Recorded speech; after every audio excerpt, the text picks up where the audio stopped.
بابا یه گوشه خواب بودم خیلی آروم، ولی پیچید تو گوشم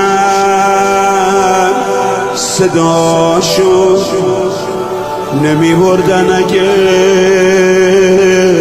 گوشواره هامون خودم میبخشیدم به دختراش. من بچه تو هم نمیبردن خودم هم بهشون میدارم. گذشت و گم شدم توی بیابون، بچم گم شد آخه از غافله جا مونده بودم. یکی اومد برم گردون بابا، ولی کاشکی همون جا مونده بود. بابا بد اخلاقن چقدر مردای شامی، به جای قلب سنگ تو دلاشون، با این دستای سنگینی که دارن دلم میسوزه واسه بچه هاش. یه جوری زد چشام تار هنوزم،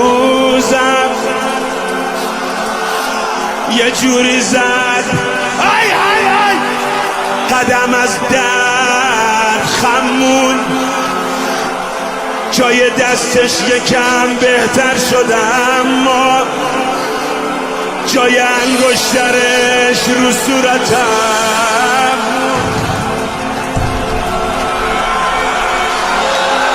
تو روی نیزه و من روی ناقه، تو چشمات باز و من دستان بسته.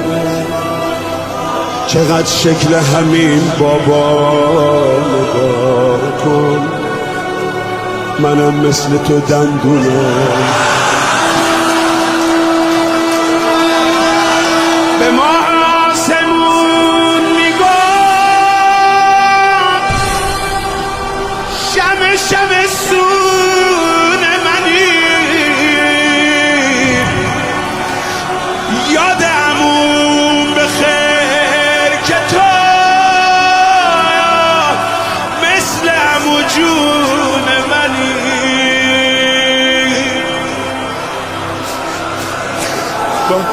بابا